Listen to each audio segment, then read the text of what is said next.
Universidad Martí presenta la conferencia Ciencia, Tecnología, Innovación y Educación, Retos y Oportunidades, por el Dr. Raúl Arias Lobillo. Formación académica: licenciatura en Economía por la Universidad Veracruzana, maestría en Economía por el Centro de Investigaciones y Docencias Económicas, doctorado en Economía Internacional y Desarrollo Económico por la Universidad de Barcelona, profesor en varias universidades mexicanas: Universidad Veracruzana, Universidad Nacional Autónoma de México, Universidad Autónoma Metropolitana, Azcapotzalco Nacional y Universidad Pedagógica Veracruzana, rector de la Universidad Veracruzana durante el 2005-2003, miembro del Consejo Nacional de la Asociación Nacional de Universidades e Instituciones Superiores en México 2000 a 2011, presidente de la Organización Universitaria Interamericana, organismo que integra el mayor número de universidades del continente americano. Recibamos al Dr. Raúl Arias Lobillo.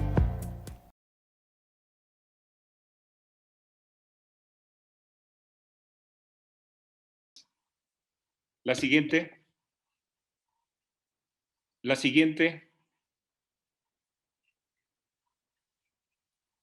Por favor, la siguiente. Ernesto, la siguiente.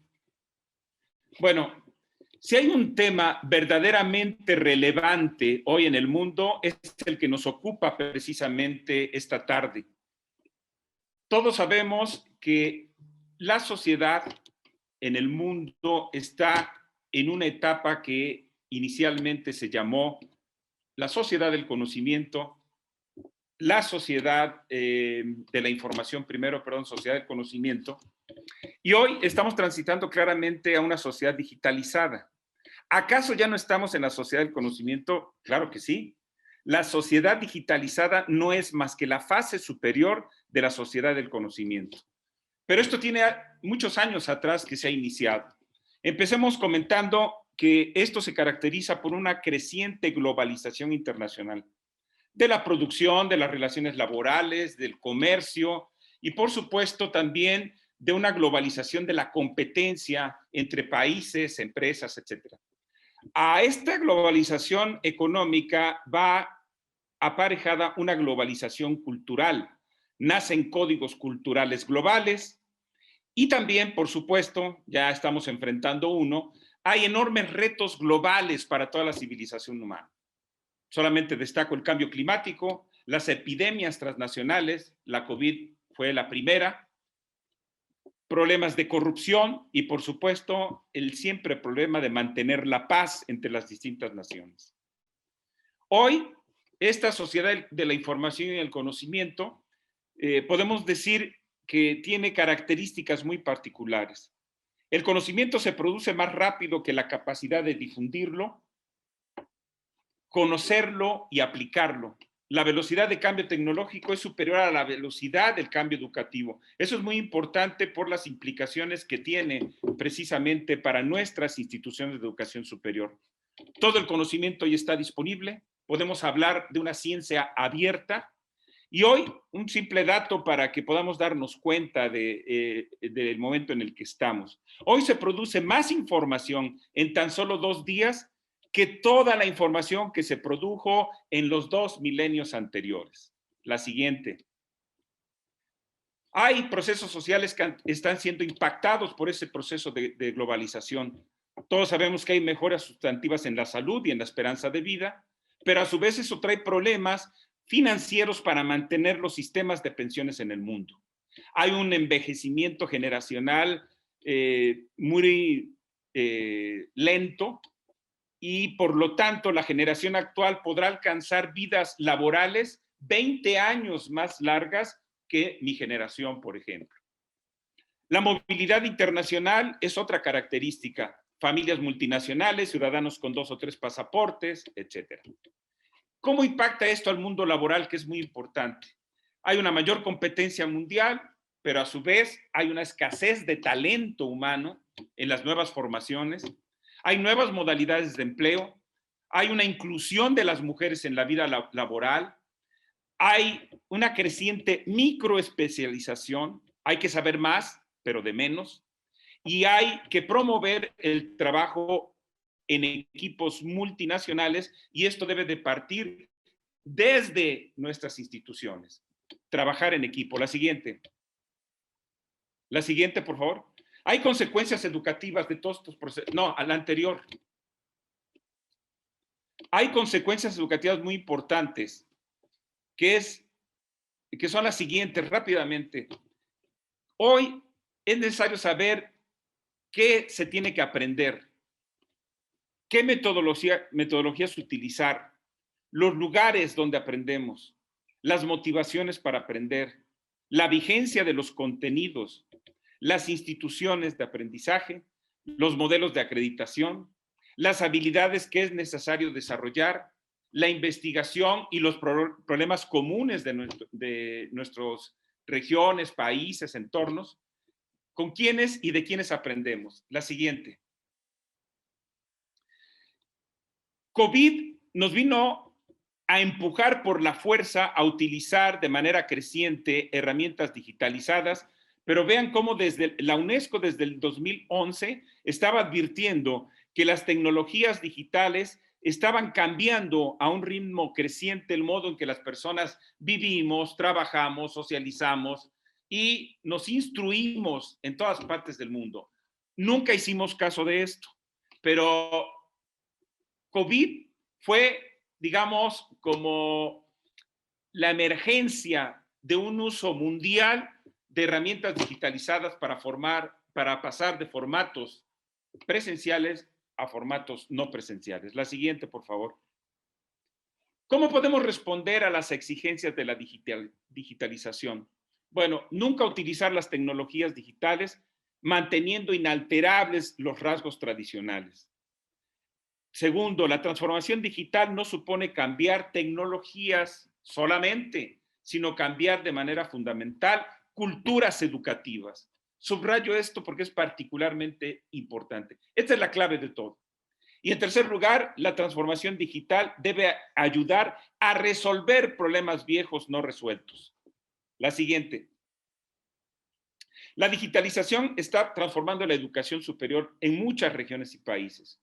Hoy se ha ampliado el acceso a la educación superior porque hay una multiplicidad de modalidades de aprendizaje para toda la vida.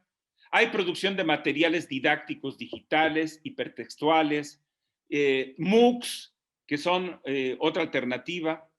En segundo lugar, la investigación científica y tecnológica, hay que subrayarla en este congreso, ha tenido el impulso inusitado en todas las áreas del conocimiento.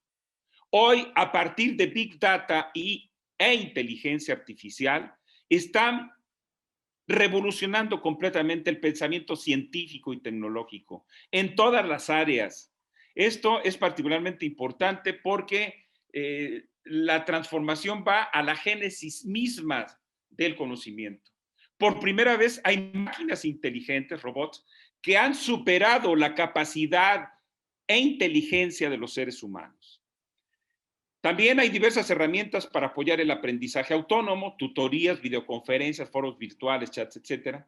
Y algo también no menos importante. Hoy las universidades han perdido para siempre el monopolio sobre la acreditación y la extensión de diplomas. Hoy hay muchísimas instituciones en el mundo que ofrecen cursos de pregrado, posgrado, técnicos, diplomados, etcétera. La siguiente. Hay 3 postulados para comprender las implicaciones para una sociedad. El Premio Nobel de Economía 2001, Joseph Stiglitz, habla de que una sociedad puede alcanzar mejores condiciones de vida para su población, mejores condiciones de desarrollo, si es capaz de crear una sociedad de aprendizaje.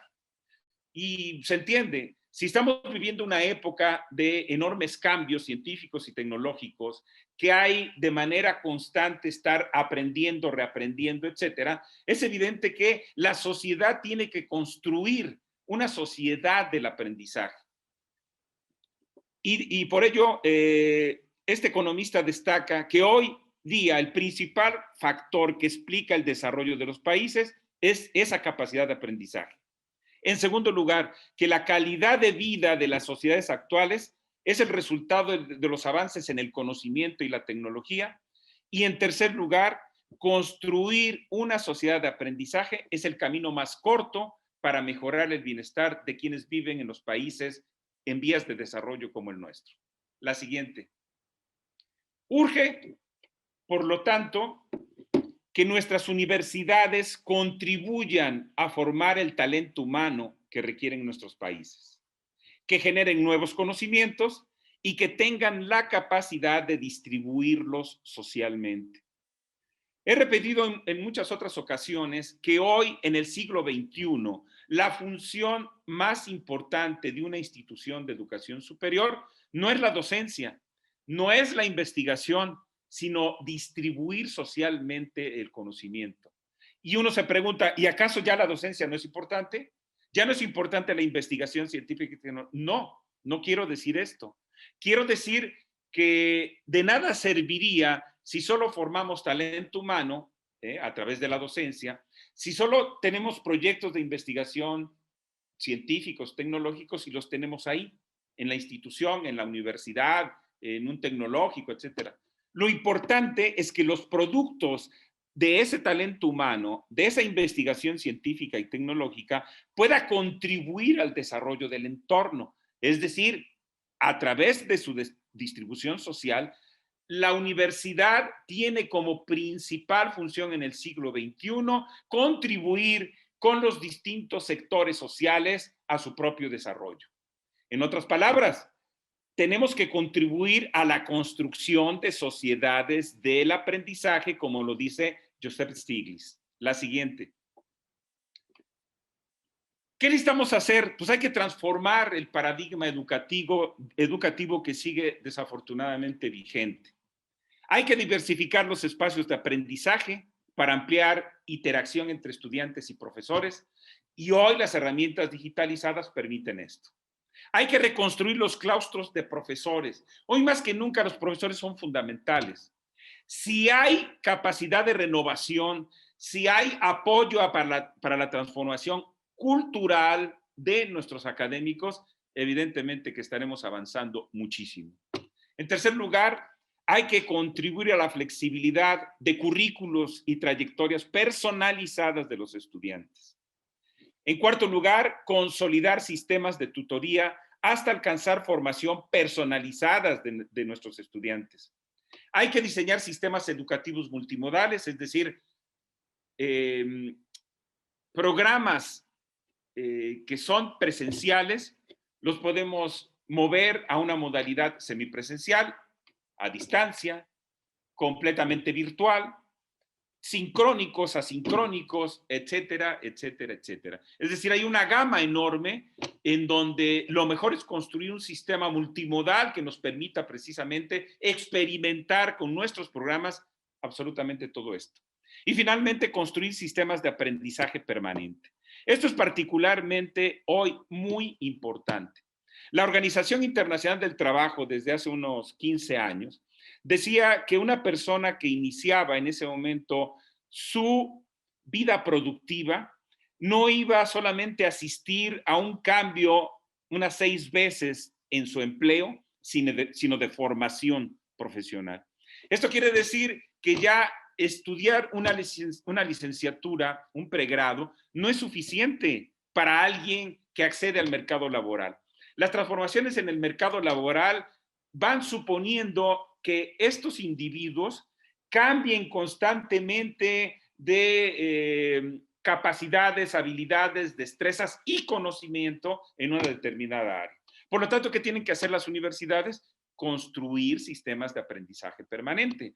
Ya no solamente estar dedicados a impartir de manera tradicional programas de pregrado, posgrados, etc. No, de manera muy importante para que puedan estar reciclando conocimiento, no solamente a nuestros egresados, sino seguramente egresados de muchas otras universidades e instituciones de educación superior.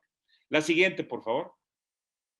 Bueno, una propuesta que me parece es fundamental para que una universidad pueda cumplir con esta importantísima función que estamos comentando, que es la de contribuir al desarrollo del entorno, Y es más, si esa distribución social de conocimiento se hace con metas específicas que podrían ser los propios objetivos del desarrollo sustentable para el 2030, qué mejor, porque es posible construir financiamientos accediendo no solamente a los presupuestos nacionales, sino también internacionales.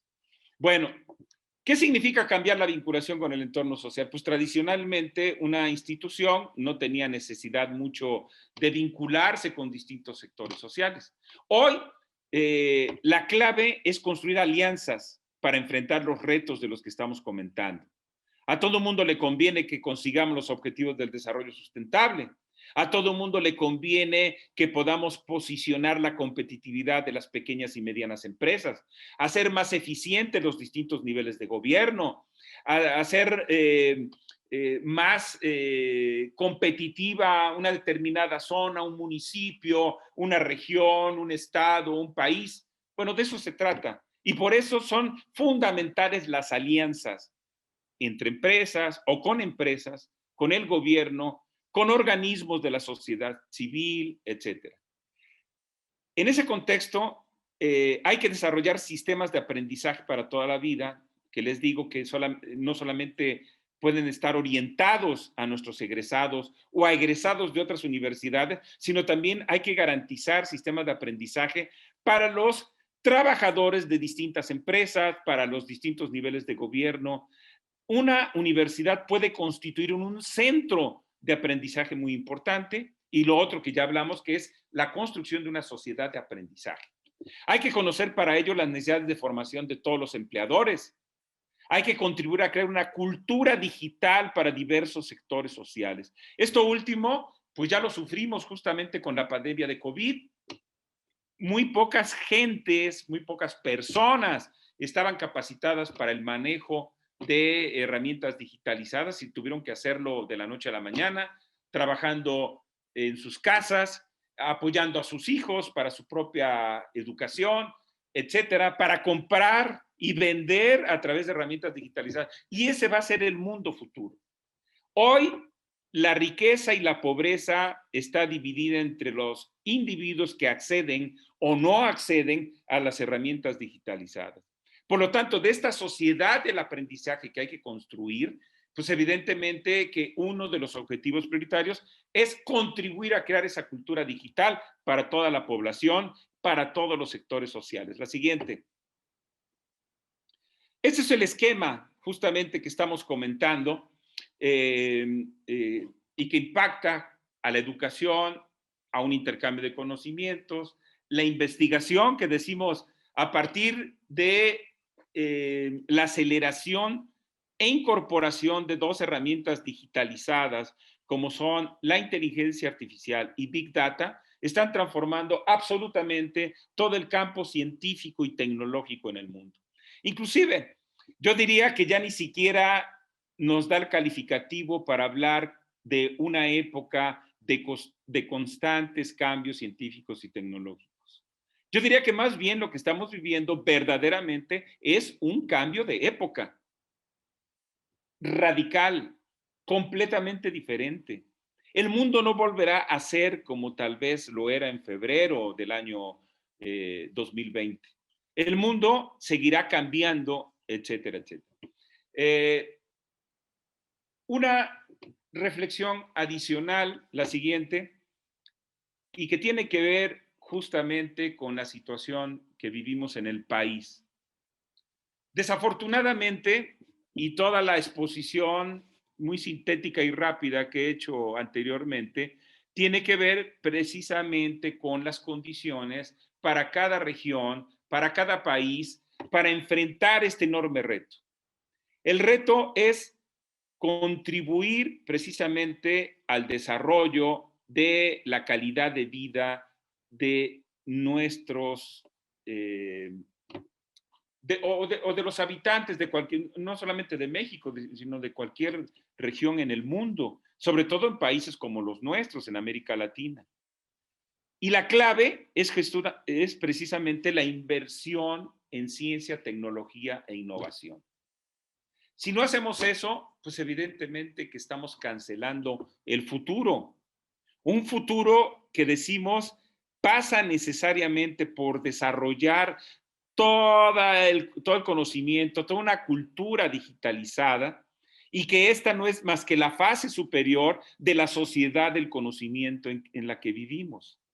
Quien no tiene conocimiento no tiene la llave del mundo. Quien no tiene conocimiento no puede ser competitivo. Y eso se cumple desde un individuo, una empresa, una región, un país, etcétera, etcétera.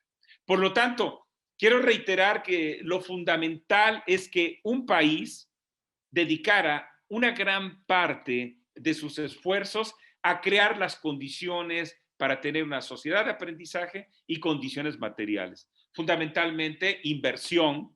Aquí en México tenemos una larga historia, un compromiso de lograr que el 1% del Producto Interno Bruto se destine a la investigación científica, tecnológica y humanística. Tenemos medio punto.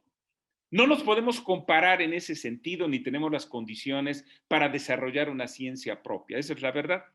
Y en la misma situación están la inmensa mayoría de los países centroamericanos, de los países caribeños y de Sudamérica, desafortunadamente. Y los datos así lo dicen. Los datos muestran anualmente, por ejemplo, un listado de las naciones más competitivas en el mundo. Pues resulta que solamente aparece en un determinado momento Chile, ha aparecido Brasil en un determinado momento, pero aparecemos después del lugar 25. Entonces, ¿qué está pasando hoy en México? Hay un anteproyecto de ley de ciencia que será próximamente aprobada por el gobierno. Hay un grupo de científicos, unos 300, que han integrado un grupo que se llama Prociencia MX, que critican completamente este anteproyecto de ley de ciencia. ¿Por qué razón? Porque dicen, este anteproyecto de ley lo que está haciendo es inaugurar un Consejo de Estado que centraliza todas las decisiones futuras en ciencia y tecnología y que consecuentemente limita la libertad en que cada centro de investigación y sus miembros tengan su propia agenda. Esto es verdaderamente ridículo. Los centros de investigación requieren libertad, así como sus propios investigadores, para desarrollar verdaderamente la ciencia. No la ciencia que quiere el Estado, sino la que se puede impulsar por iniciativa de los propios centros de investigación y sus investigadores. Un error más que me parece, pero súper gravísimo. ¿Cómo excluir de una iniciativa de ley como esta a todo el subsistema de educación superior? Todas las universidades han quedado fuera. Y es un error más porque acaban de quitar a todos los miembros, el financiamiento a todos los miembros del Sistema Nacional de Investigadores de las universidades privadas. Inconcebible que eso pudiese ocurrir. Pero vean el porcentaje. Quien contribuye al 73% de la investigación del país son precisamente las universidades. Y recientemente fue aprobada una nueva ley de educación superior que ordena que haya articulación entre el CONACYT, por ejemplo, entre ciencia y tecnología y educación superior. Pues esto evidentemente que esta ley de ciencia, este anteproyecto de ley de ciencia que está por aprobarse, excluye a estos dos subsectores. Entonces, francamente, es terrible. ¿Qué va a pasar? Pues como se están reduciendo los presupuestos de las universidades y el apoyo a las universidades privadas no existe, pues es evidente que va a minar las capacidades de investigación del país. Si agregamos a esto que solamente se va a impulsar a través del Consejo de Estado una investigación científica y tecnológica que le interesa al Estado, pues la verdad es que estamos cancelando el futuro. A esto agreguen, y me estarán escuchando muchas estudiantes y muchos estudiantes, que están cancelando las becas en el extranjero.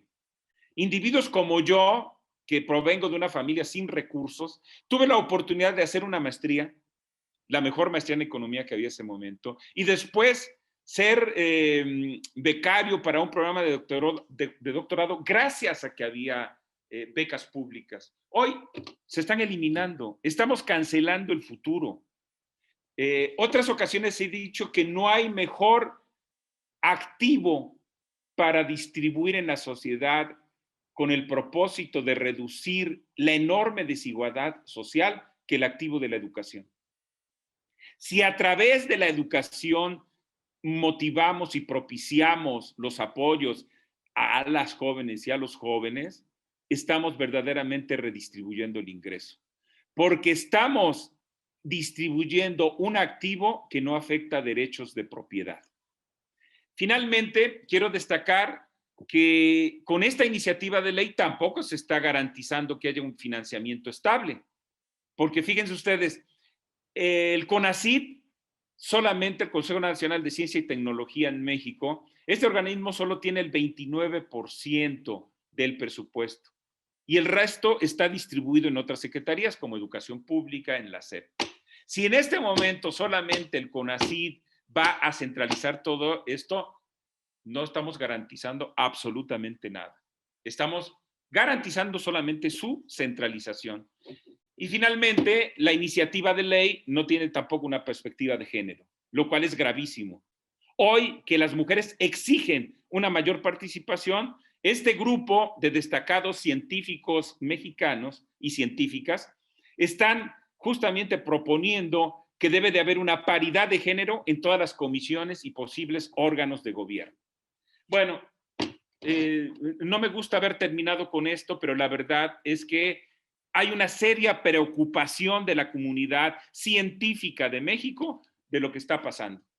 Es todo por el momento y un gusto participar.